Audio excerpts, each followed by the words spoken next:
Hello, good morning, good afternoon, and good evening.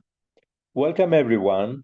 It is a great pleasure to have you with us for the first official webinar of the IFLA Working Program on Food Systems and Agriculture. As director of the programming, I am delighted that you have joined us to exchange ideas on integrating regenerative landscapes and sustainable food systems, understanding, design, and planning. Today, we will explore some of the most pressing issues in this field, including soil stewardship, edible microlandscapes, and living labs, through presentations by three outstanding keynote speakers. Before we begin, I will briefly introduce our working program, its goals, organizational structure, and the ways in which we pursue our objectives through research, professional practice, education, and direct engagement with communities. Let me share the screen.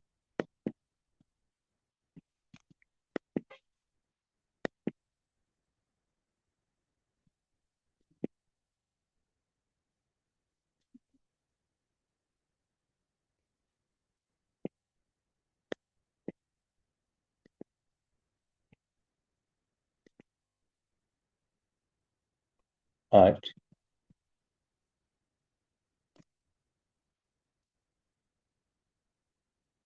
Our purpose.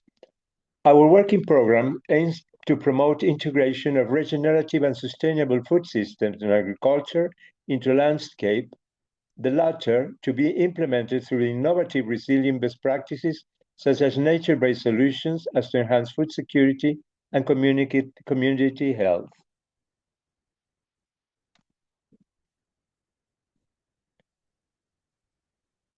Our targets are focused on understanding, dissemination, speculations, and providing solutions.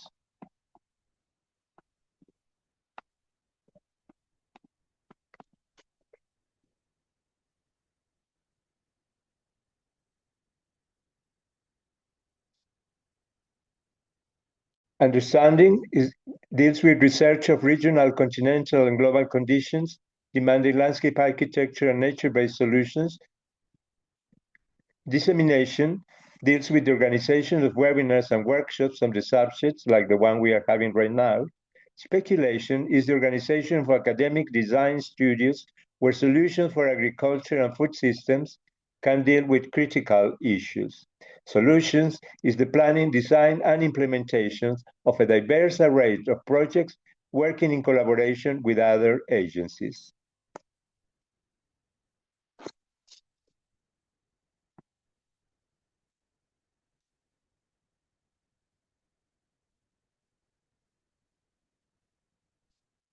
Our organizative structure is our working team is made up, or it's organized in two levels: coordination of activities and a cross-level interaction made up by what we call core members, which is in green background. Here we are there, the director, who is me from the Americas, the co-director, Professor Joshua Soiner from the Asia Pacific, Australia, plus the representative of IFLA regions, one for each. We've got Alowole Ogusanjo from Africa, Veronica Fabio from Argentina, Misato Uehara from Japan, Francesca Neonato from Europe, and Armin P. Rad from the Middle East, Iran. The second level is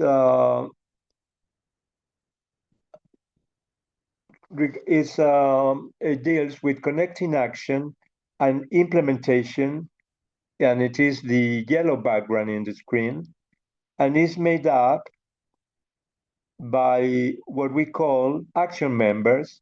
In turn, they lead the extended members who support them through the development of deliverables by three action groups.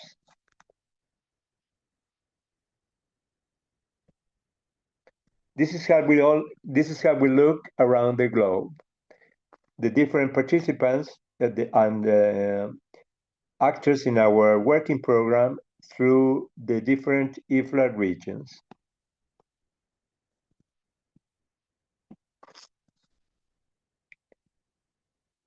Achieving our objectives through action. As mentioned before, we achieve our objectives by the outcomes of the deliverables of 3 action groups. Group 1 is diffusion and media presence, Group 2 is research network, and Group 3 is joint hands-on projects. Through the diffusion and media presence, we deal with webinars, videos, publications, and then this group is led by Francesca Neonato from Europe. The second group, the research network, it's a PhD students and scholars network having different exchange, the ways of exchange and events, and also a data sharing platform. This group is led by Joshua Soiner and also Misato Uehara, Veronica Fabio, and Bjorn Law, who are also part of the core members, are involved in this group in regard to the PhD students scholars network. The third group, as I was saying, is joint hands-on programs. We have 3 programs there. The Breathe and Feed program, which is a joint program with the University of Buenos Aires and Sheffield, led by Veronica Fabio, and the Edible Garden City Landscape program, led by Bjorn Law in Singapore. They are working with the nutrition index. And thirdly, the capacity building program, which is led by me, and it's got to go to capacity building with peasants and agriculture technicians through the Americas. And this is so through an agreement with the International Institute for Pan American Agricultural Cooperation. Here we can see the deliverables achieved by each of the 3 action groups I just mentioned. The first group, and regarding the diffusion, the second group, which is the program, the data sharing platform and scholars and PhD students platform. And then the deliverable group action 3, which in turn has 3 programs. The first one is the Breathe and Feed program. The second is it's a pilot project of the edible gardens by Bjorn, and the third, the one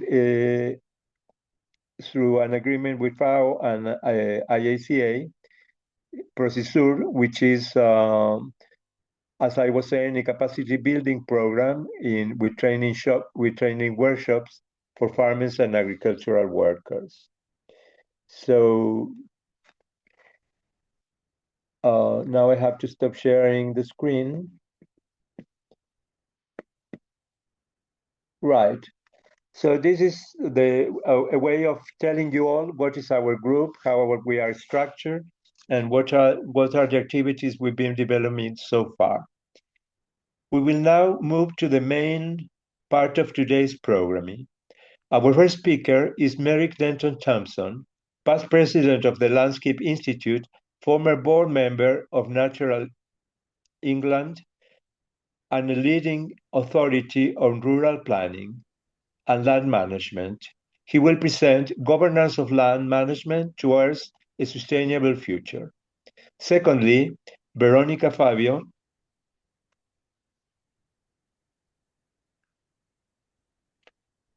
who is an engineer, an agriculture engineer, but she's a former president of the IFLA Argentine Landscape Architecture Society and programming leader. within our program. She leads the Breathe and Eat Fit initiative developed jointly by the Universities of Buenos Aires and Sheffield, and will present edible microlandscapes as living labs for socio-ecological transition. Our final speaker will be Bjorn Law, urban farmer, social entrepreneur, co-founder of the Edible Garden City in Singapore, and recent PhD graduate from RMIT. His presentation, Beyond Urban Farming, Productive Landscapes as the New Layer of Urban Infrastructures, explores how regenerative approaches can strengthen urban food sovereignty, reconnected people with nature, and help us create climate resilient cities. Following the presentations, our panelists will take part in a concluding discussion reflecting on key messages, future challenges, and emerging opportunities. We will invite you to share your comments and questions through the chat. While time may not permit us to answer them all during the webinar, we will respond to them in writing afterwards. So I'll give you now our first speaker, Merrick Denton Thompson. Merrick, the floor is yours. Carlos, thank you very much indeed for your kind invitation. And welcome, everybody. I'm a landscape architect. Can you open? I think you can open wider your presentation, or is it already? This is the largest way. It looks good at my end. Looks wide to me. Looks good, Merrick. Interestingly, it's not opening now.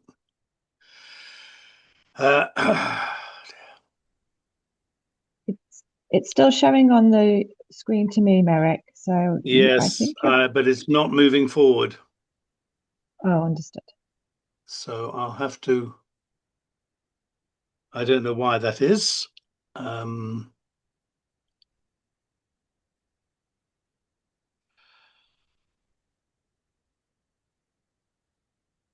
So I'll try again.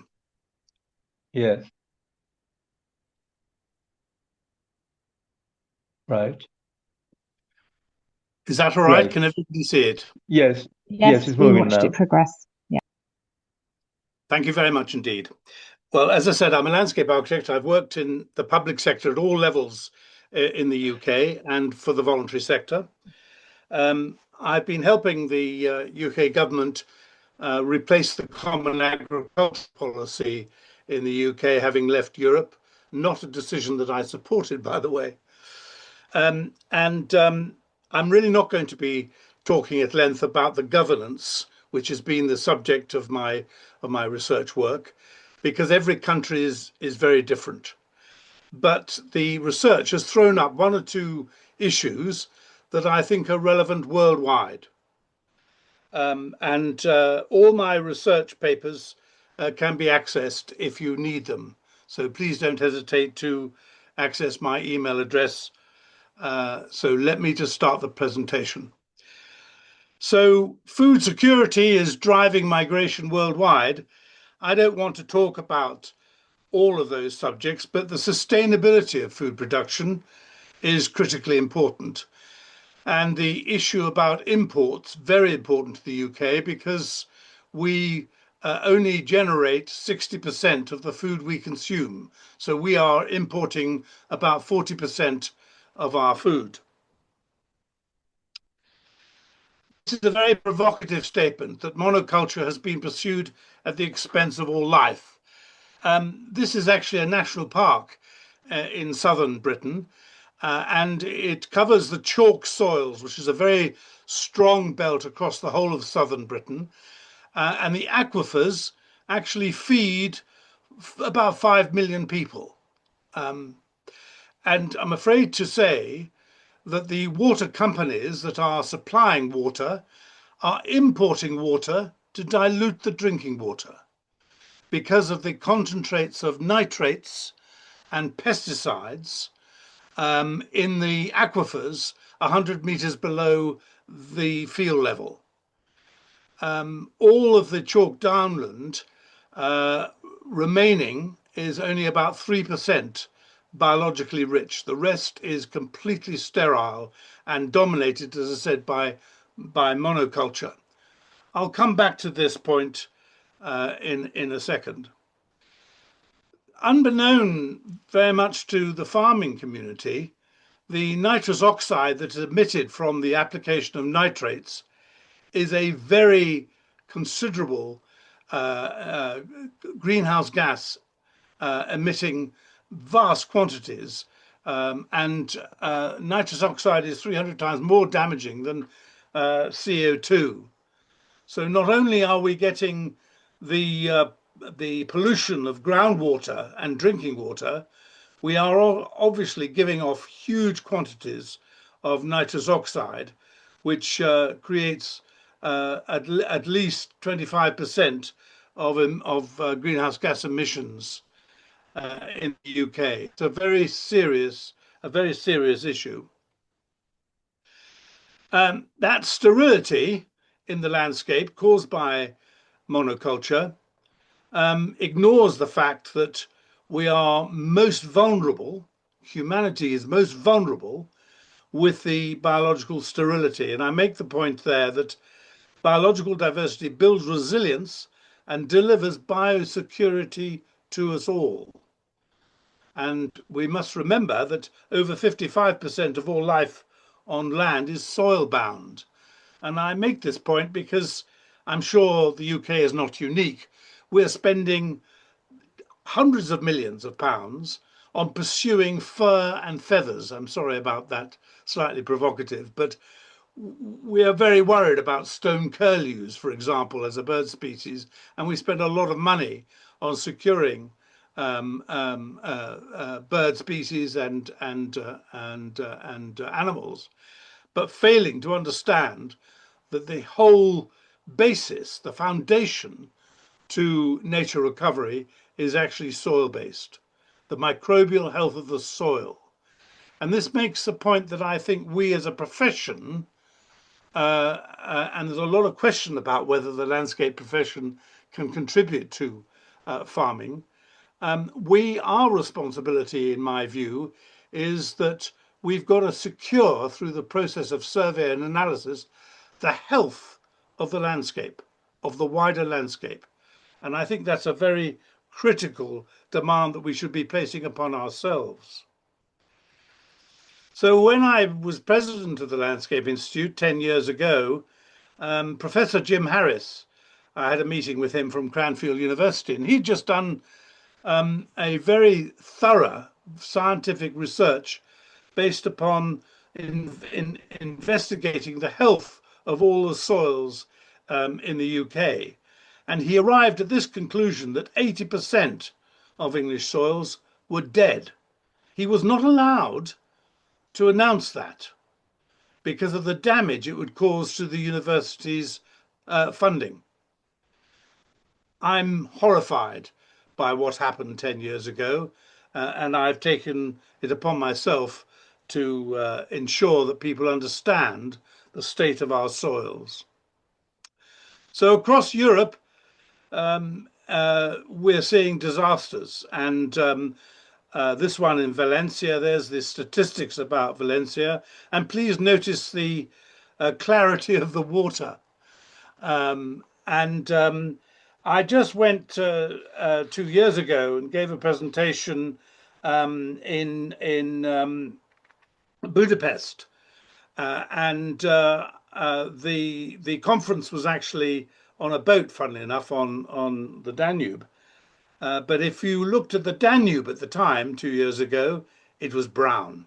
And I calculated that millions of tons of soils passing through Budapest from, of course, the whole watershed of the Danube.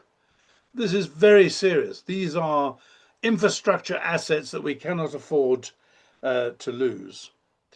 So I'm now going to look, then of course we've got the issue about climate change. And of course, Europe at the moment is burning, it's on fire. So we have these incredible contrasting issues about the weather patterns and our role as landscape professionals in building resilience is a critical deliverable service that we can provide society. I'm now going to look at a bit more detail at the research that I've done, particularly because it's relevant, I think, worldwide. So my team in Hampshire actually pioneered the national character area mapping in the early 1980s. And in the late 80s, 1980s, LUC, the Land Use Consultants, a brilliant company, I have no relationship with them, by the way, undertook a mapping exercise of the whole of the UK. And this is critical to our profession because this basically mapped the interaction between farming and settlement on the natural capital assets of soil type, microclimate, ecosystems, and geology. So basically, our involvement is in setting the agenda at a landscape scale. This is particularly relevant to the farming industry because the farming community actually created this map over thousands of years. And so a farmer in any one of these areas is having to address the same infrastructure issues within that particular character area.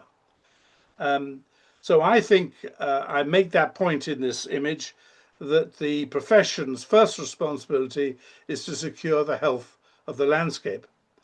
If you look at the bottom of the map, I'm going to show you a detail now covering the county of Hampshire, where I was the county landscape architect for many years. And I go on to the next slide. This was our mapping prior to the national mapping exercise.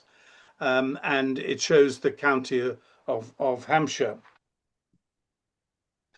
Now, looking at a bit more detail, we've taken each of those national character areas and assessed their values of the multifunctional deliverable assets that the management of land. Interestingly, you've got a total value of about 650 million a year. Of that, only 110 million is food. So you can see the list there: food, timber, water supply, renewable energy, air quality, climate regulation, recreation, physical health. These are our multifunctional outcomes from setting the agenda at a landscape scale. Now I'm going to look at a bit more detail at the Hampshire Downs, the green area, HD, and look at how we've built up a baseline understanding of the values and the cost of production. So there you are, I've summarized it: food value at 60 million for this particular character area, but the cost of cleanup of the water that I mentioned in the first couple of slides and the cost of greenhouse gas emissions far exceeds the value of the food being produced.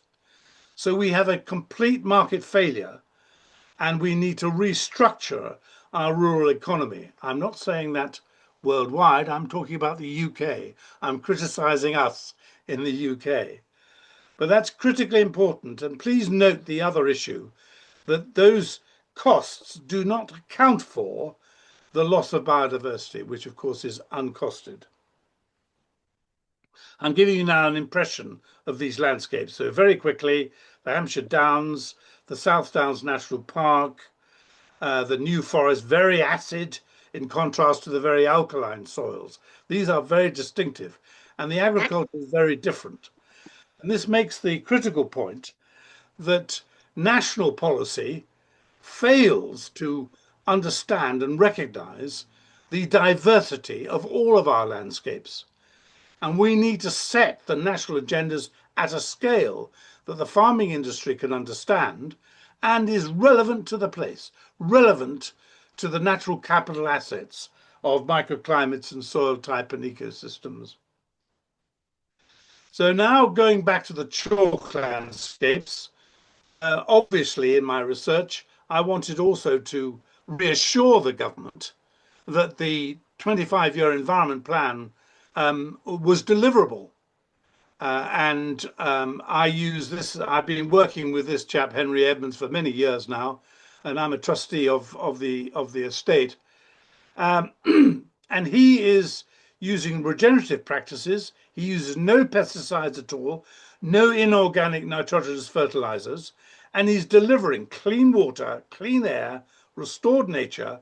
He sequestrates double the amount of carbon on his estate than any of his neighboring estates. And this points to the sustainability of the food he's producing.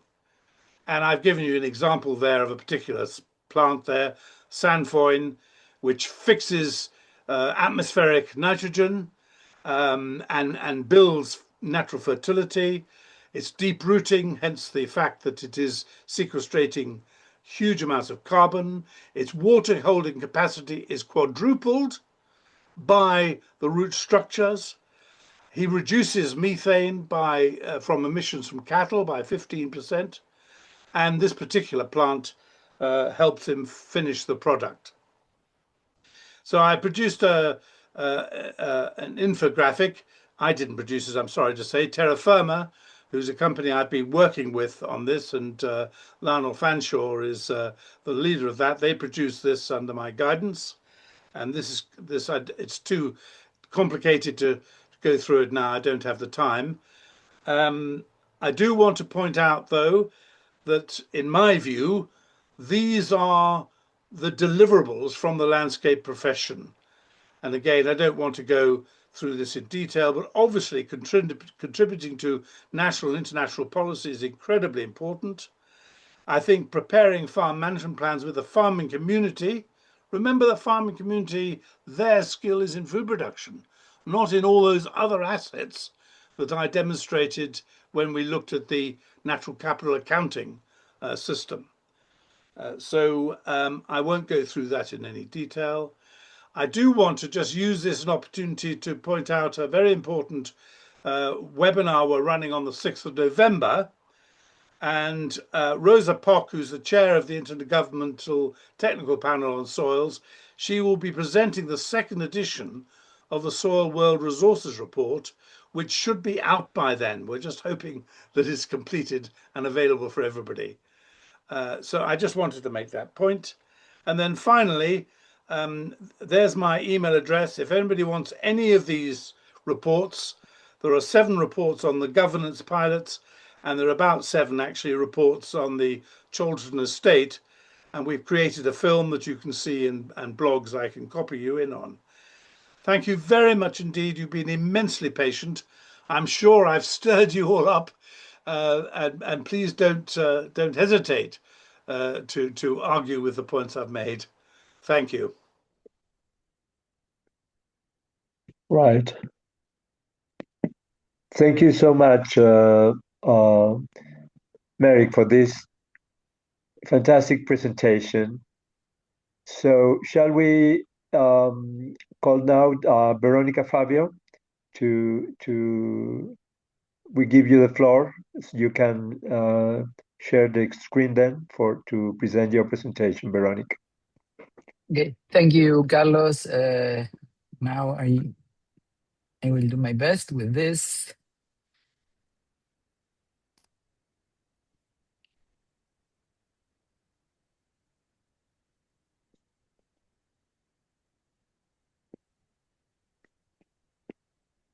It's okay?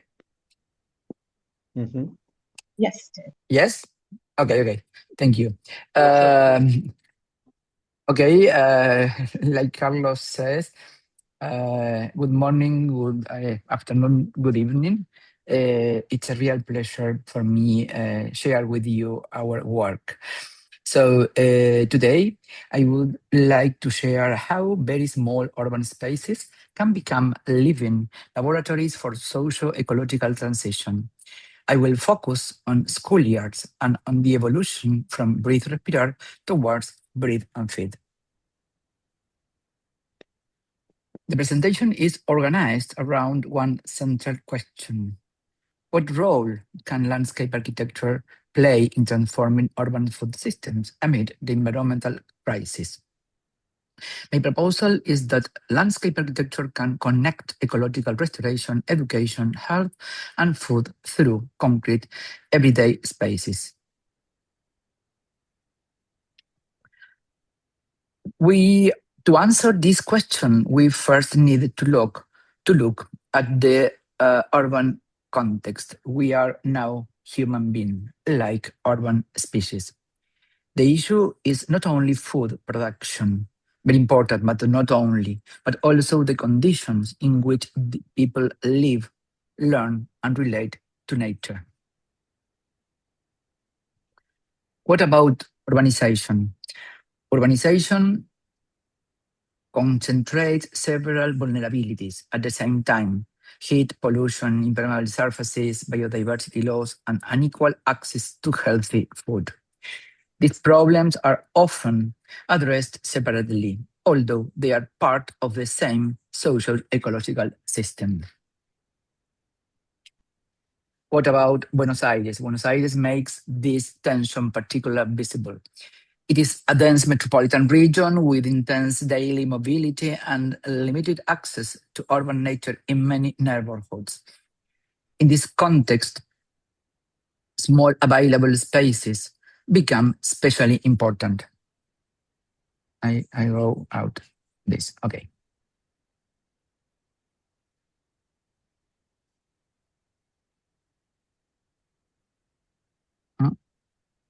Okay. Why schoolyards? This is why we focus on schoolyards. They may be small, but they have very high social and pedagogical intensity. Children use them every day, and they can connect to learning, care, community participation, and environmental action within a space that is already part of daily life. We consider these places, these small places, like an living lab. Our starting point is that small urban spaces can become ecological, pedagogical, and productive infrastructure when they are designed as living laboratories. This brings together socio-ecological system, nature-based solution, edible landscapes, and ecological literacy. Their value lies not in one isolated function, but in the combination of all these dimensions.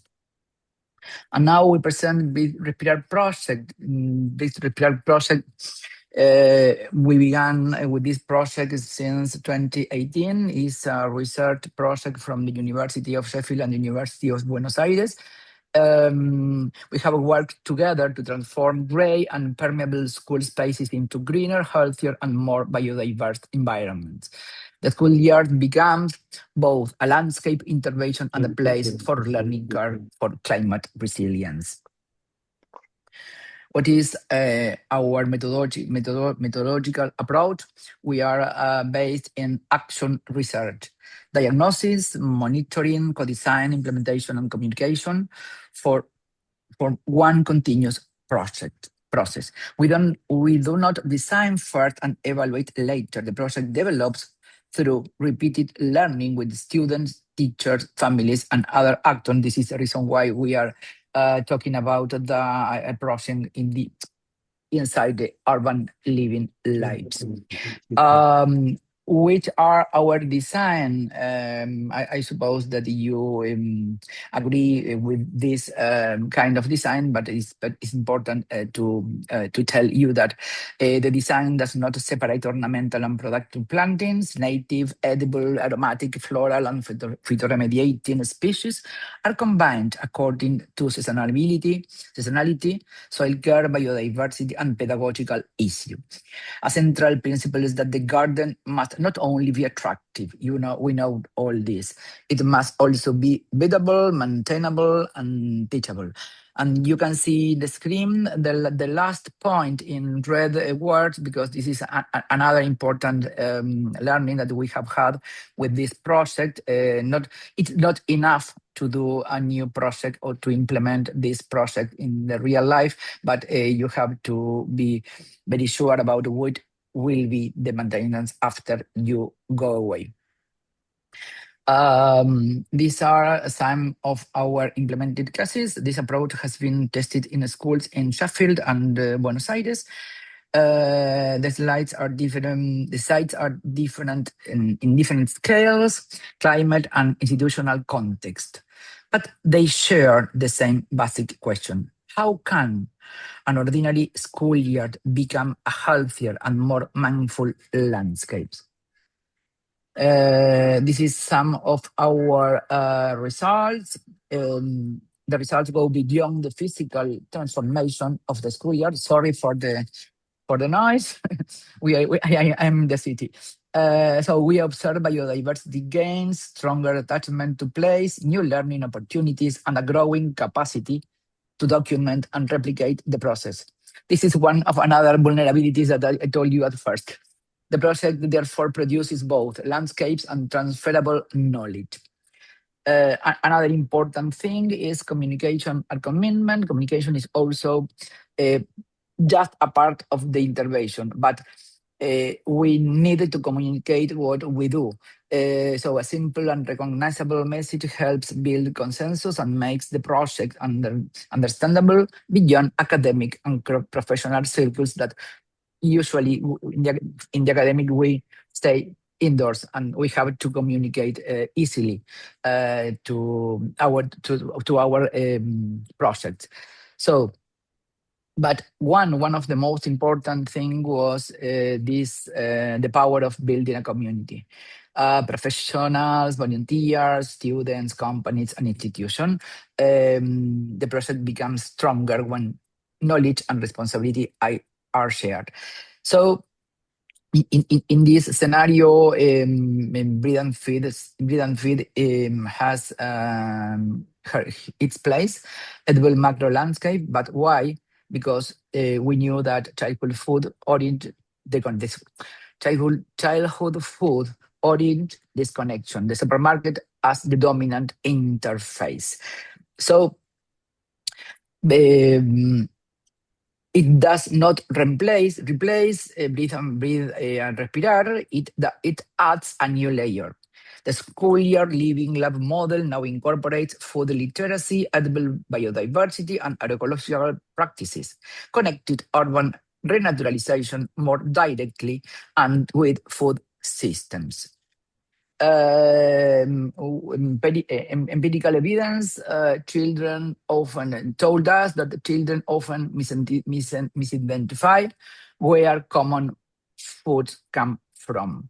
In the middle, you can see that, for example, in one study, in one research, 41% of the children told that claimed bacon came from plants, and 47 that French fries are animal-based. So the literature confirms that food origin knowledge is uneven, especially where foods are processed or high-mediated.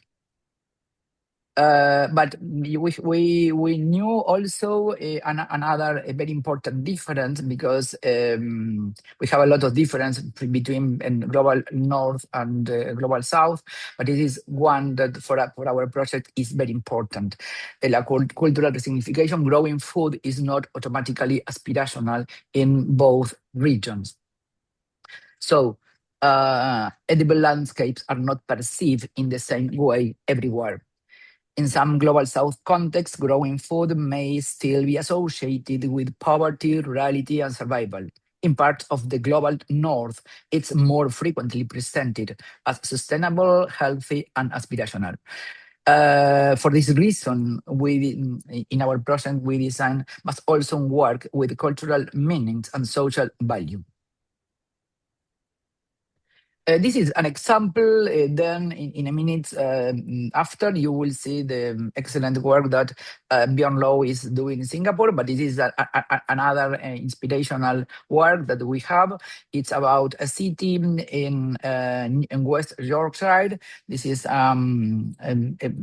work have done for community, directly from the community. They call Incredible Edible. The place is so modern, and in this case, it transforms malls and sometimes neglected public spaces into free to harvest edible landscapes. Its strength lies not only in cultivation, but in turning food into a visible and shared part of public life. This is very important because it's a spontaneous community movement.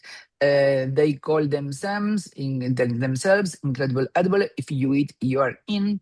So this message is powerful because it removes barriers to participation. It shows that an edible landscape can become a common language for community action. This simple but inclusive idea is particularly relevant for our project. So going to the end, this is some of our papers that we have done along these years. You can see them free. And instead, you can't, please don't hesitate to write to me. And trying to get you a very important message from our project. We want to go from the Anthropocene to the Symbiocene. This leads us to the broader ethical horizon of the proposal. Moving from the Anthropocene toward the Symbiocene means designing through association, cooperation, and mutual support. Landscape architecture can help make this relationship visible and spatially possible. We think that with this, we also can respond that original question. We proposed more eco and less ego. Just to see, I don't know if we can call lichens like a nature-based solution, but we know that this is a way of life based on cooperation and mutualism. So our message is landscape, the Symbiocene.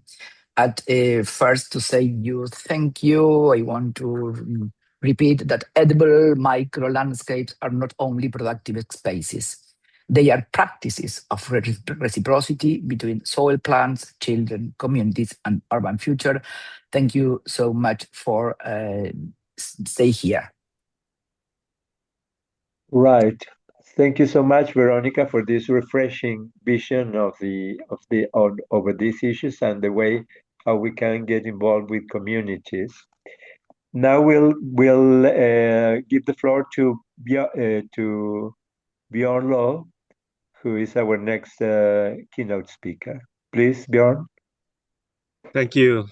Thank you, Merrick and Veronica, for your presentation. I think there's a lot of similar threads that weave through the different work that we do.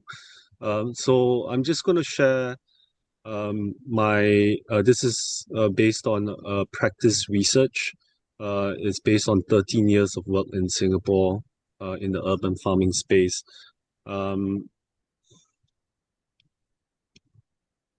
Just a little bit of the background. Though I'm not a landscape architect, I've been in the agriculture industry for a while. Of course, training in the UK. It's in the middle of Wales that I've learned a lot of my skills and know-hows going to Biodynamic Agriculture College, and then returning back to Singapore. So today I'm just going to break down just the contextual foundation that we are in, how we created the practice in Singapore, so the edible garden story, where we're moving towards a food collective actualization, and the research that we're doing around urban food sovereignty and the indexes that we're building. As we would all know that the food crisis that we have faced in the last 50 years have been pretty similar globally. We have always gone through periods of sufficiency, and then we will go through periods of scarcity. Every time that we face a crisis, globally we'll come together to solve it using science and technology to increase productivity, but we tend to always not look into issues on sovereignty, smallholding farmers' rights, and productivity, smallholding farms.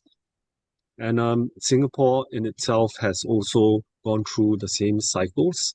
In the 60s, post-independence from the British, Singapore was actually very productive. We were producing 104% of our pork, and we were actually exporting food at the time to feed a 1 million population. Today we are at 5 million. And Singapore's strategy is to, of course, import. We import 90% of our food. We only produce 10% locally. And the 90% of import comes from 170 countries in a way to diversify our risks, so that with geopolitical risks coming up, we always have a supply chain. However, this does not address the challenges through our unsustainable demand. So this picture of Cameron Highlands shows you how landscape can be really destroyed through intensive agriculture, supplying the demand of Singapore. So places like that face water table pollution, soil erosion, all on the basis of supplying food to Singapore. And one of the strong push that Singapore has looked at in the last 10 years was to again look at science and technology as the silver bullet solution to pulling us out from this food security challenge. We had a goal to produce 30% of our nutritional needs by 2030 through technology and science, so controlled environment agriculture, high-tech farms, and still a very technocratic approach to solving our food system. In the last 3 years or 4 years, I would say, many of these indoor farms, controlled environment agriculture farms, have failed based on the logic that electricity prices are too high and the cost of produce is not competitive to imports. So these are all multi-million-dollar funded farms. They have all closed in the recent 2 to 3 years.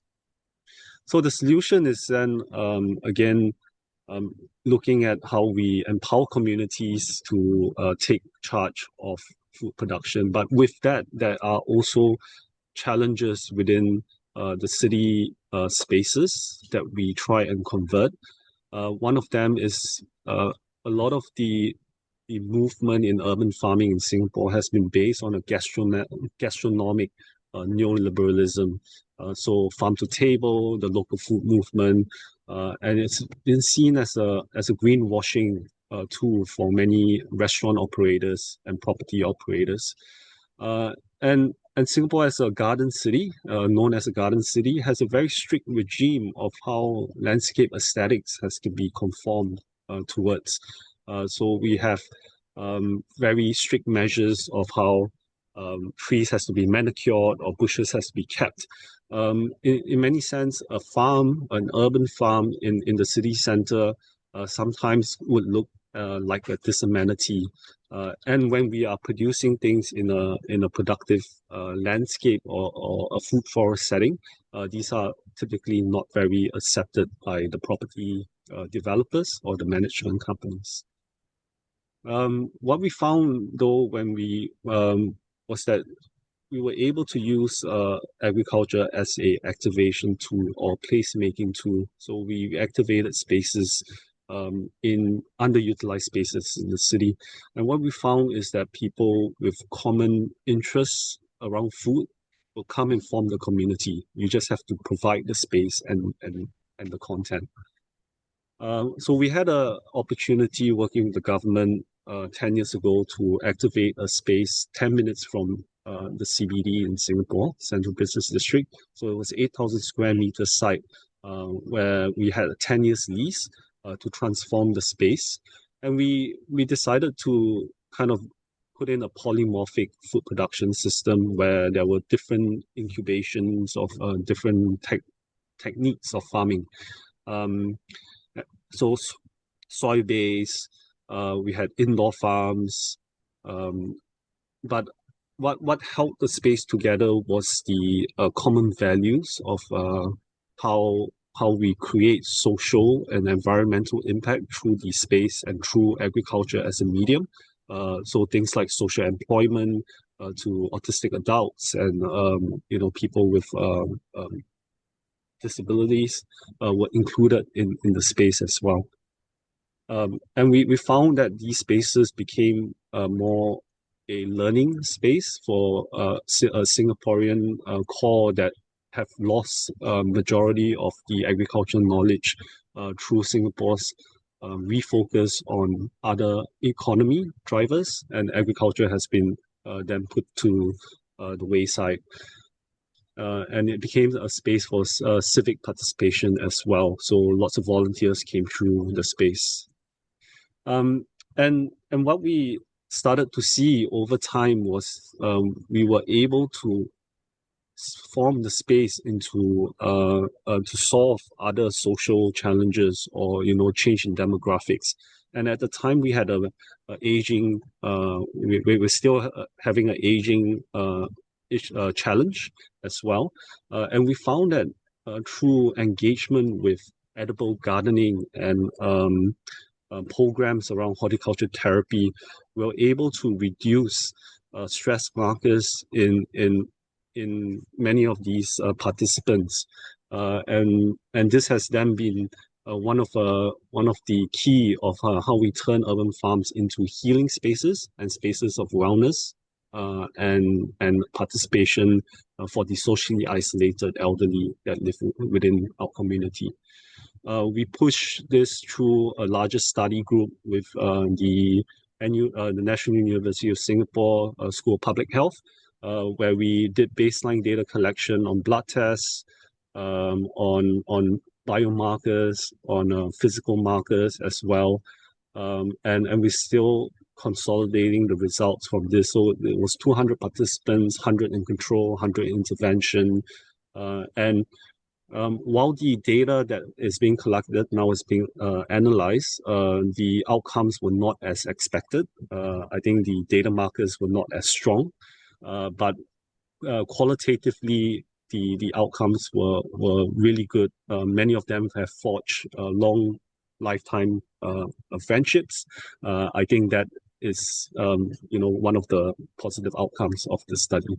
We have also used then these interventions to work with more marginalized communities in Singapore. We have a big foreign migrant worker community, and we brought a lot of these programs into their dormitories, engaging with Singaporeans and foreign migrant workers to work together around food. And one of the and when we talk about food sovereignty, we want to bring everyone within the community into the space. And what we have always neglected is the indigenous community of Singapore. We've done quite a lot of work in bringing that back with the Orang Lauts, getting them to lead the conversation around food sovereignty, indigenous plants and native plants, and their value within our landscape. I'll just jump quickly into some of the indicators that we're working on. So instead of looking at productivities metrics of urban farms, of tonnage, we're working on how do we calculate the embodied nutrition in the soil and in the green landscape space. Today in Singapore, we have 600 hectares of green rooftop space. And most of it is mainly ornamental plants. Imagine if we are able to convert them into nutritional stores. That could really change the way we manage the landscape and also the way we produce food. As urban farms, we also understand that it's multifunctional. So there are many other values that come out from it. So can it be a platform for care, cohesion, and community resilience? And how do we measure that participation?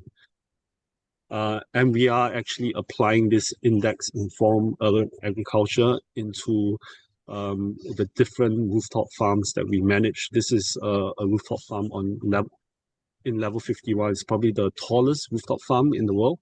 And it's a real microclimate. And we we actually put in a food forest type setting where we're producing up to $3,000 to $4,000 worth of produce a month for the restaurants. But what it is actually an experiment to see how do we create a aesthetically productive landscape that also have biodiversity markers built within it. And of course, we continue our work with the indigenous community, transferring knowledge, learning from them, and adapting it into our design and in our practice. So that is all for me, and thank you for your time. Right. Thank you for this amazing presentation with such a variety, such a huge range of opportunities and possibilities to look at how food could produce in different ways and above all in non-traditional ways. We might say that there is one end, which is the ancestral knowledge and the way in which, I mean, if 700 million people in the earth live out of the food production system through ancestral ways of producing food, and whereas this enlightening presentation by Bjorn show us a wide range of different opportunities through which food could be produced. And this is the alternative we are all looking for as to how the the so-called or before called green infrastructure, which we might call, if Veronica is happy with this as well, our agroecological infrastructure rather, and how it will be expressed through the landscape, through shaping and the landscape and allowing a different aesthetic, as Bjorn was saying, and perception. And it's all got to do what Merrick was talking about, which is the presence, the existing ways of producing food, the way in which governance intervenes in that, and how it all is going to change for a new, say, for a way of producing food in a way that allowed us to build a green infrastructure, but also rather than a green infrastructure, an agroecological infrastructure that will also affect our urban infrastructure. Having said this, I will ask the presenters to see if we can perhaps have a little discussion on how all this, I mean, the so thorough description of different existing situations by Merrick on one hand, and this sort of wide variety of alternatives through which food producing could be understood and distributed by Bjorn. And Veronica's amazing examples of how working with communities can not only produce awareness and change, but also data which can be exchanged and interpreted also by the communities. Bearing all this in mind, I will ask you three, how do you envisage, how are we going to come across, how is this change in the way of producing food going to become from local to global in a different way? And what are your expectations in regard to this? Anybody would like to answer me?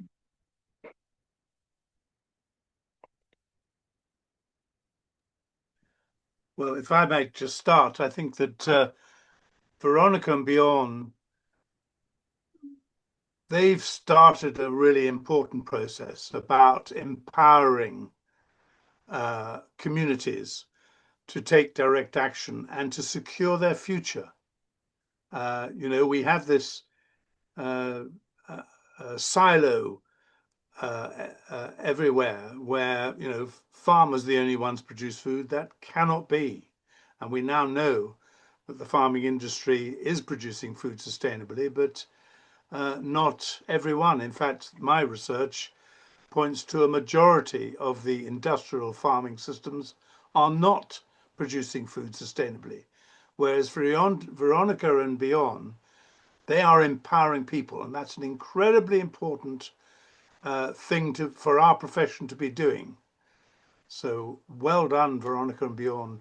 Very important, your work. So in a way, you are saying back.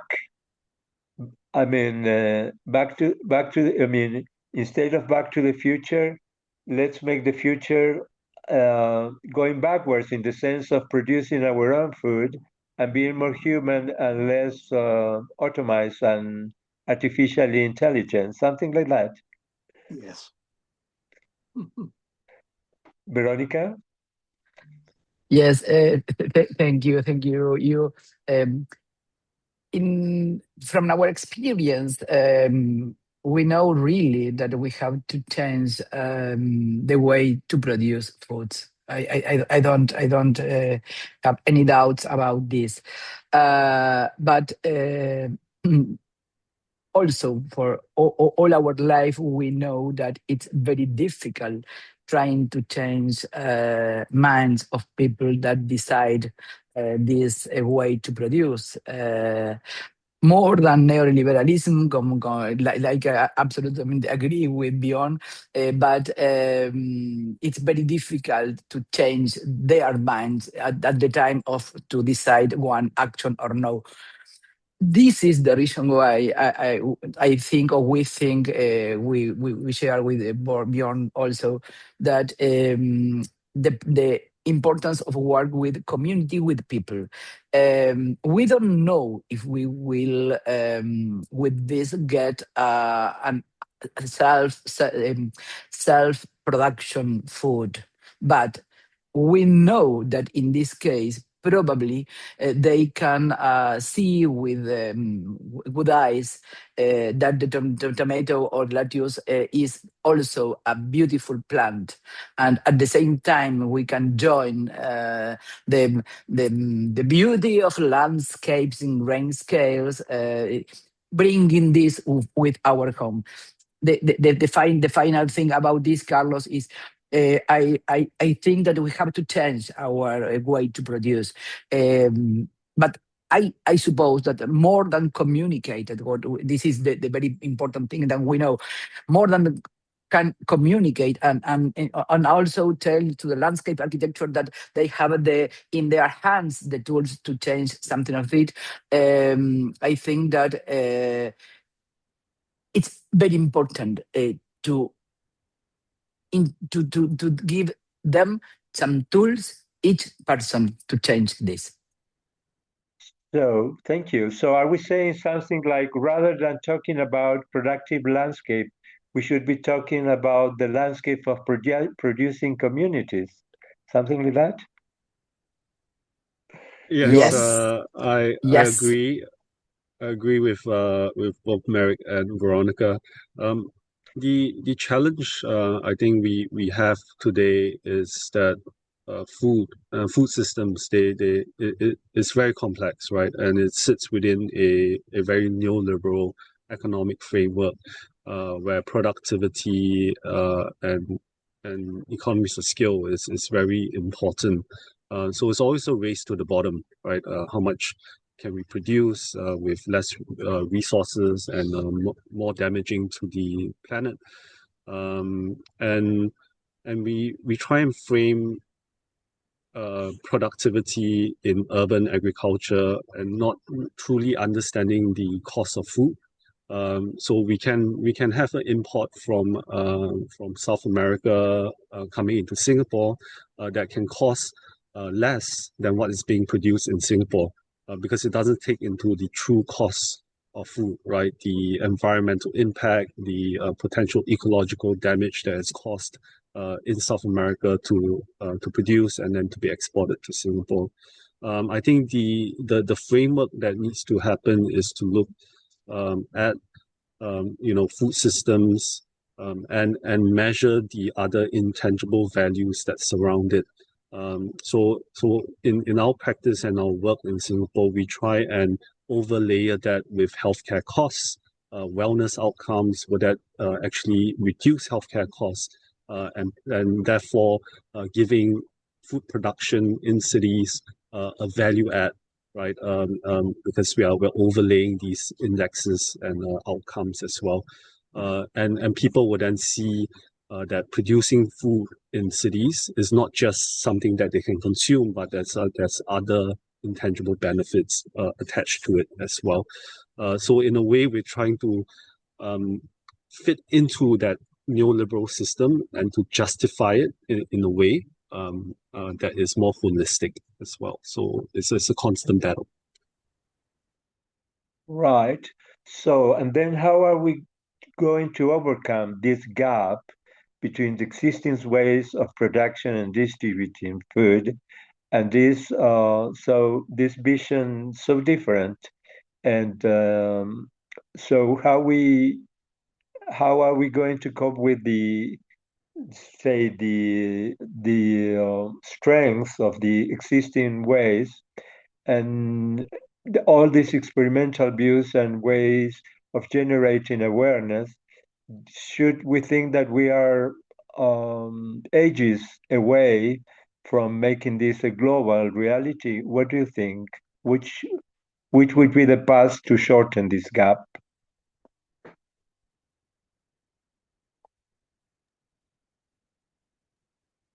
Maybe I can start. Maybe another crisis would help hasten Crisis, absolutely. yes. Unless there was a huge crisis, Yeah. humanity wouldn't do it, would it? Yes, Yeah, yeah, definitely. yeah. But in all honesty, I think in many spaces, green prescription is becoming the norm.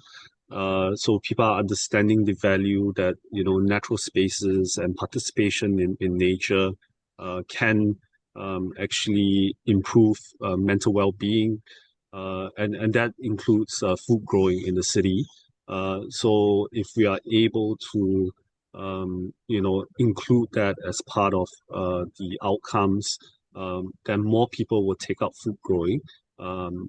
For the wellness benefits, not just for the productivity benefits of producing food, then we will have greater participation, and probably state vehicle be able to support it more and drive it more, so that it becomes a sustainable, financially sustainable industry in all cities around the world.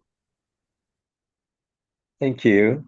Well, a final remark for each one of you and for the Eh, audience. One thing trying to answer you about this question about the gap.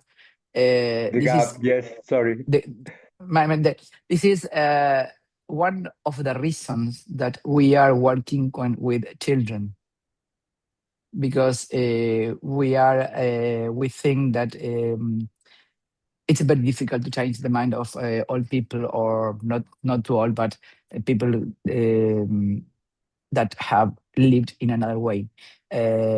So instead a crisis, I hope we don't have a new crisis. I think that our work is like teachers, or like parents, or like professors, trying to learn since the children that the only way to live in this planet for the next years will be trying to get value, or get more value, for in our things that we have around us. This is Optimism. Great, also. Veronica. Optimism. Mary, I think that I really want to close by saying how important our profession is.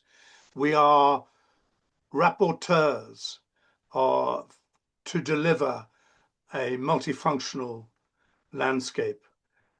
Nobody else does that. Nobody else does that. So we've got to absolutely. understand our skills are critical. our tools of our trade are the natural capital infrastructure of soils, of water, of ecosystems, of plants, of air. Nobody else is doing that. So that's my first comment. I really Well, I like hope Veronica's answer as well, because if we are going to lead sustainable lifestyles, making life choices, we've got to empower our young people and our children. And certainly in the UK, the state of childhood is shocking. They are really worried about climate change. We need to empower them to participate in the building of resilience. We can do that. So there's so many other answers, Carlos, but thank you very much that's for a the very good one. opportunity So to talk. there's a big job for us landscape architects then. Yes. Any further thoughts? I have a closing statement. I like this from agriculture philosopher Masanobu Fukuoka, and his words are: the ultimate goal of farming is not the growing of crops, but the cultivation and perfection of human beings. So I leave you with that final statement. Thank you so much. Right. So this undoubtedly been a truly rewarding experience and providing valuable insights into relationships between ways of food production and how the way we see our profession and the landscape as part of a global, say, ecological or agroecological infrastructure that might lead us to a new way of understanding and living in urban areas. So I really appreciate your joining us and congratulate the excellent presentations and of our keynote speaker. So thank you so much. And we look forward to welcoming you to our IFLA Working Program future events, as well as encourage you to contact us if you want to be part of the working program in so many different ways. So thank you so much and see you soon. Bye bye. Thank you. Goodbye and you. thank you.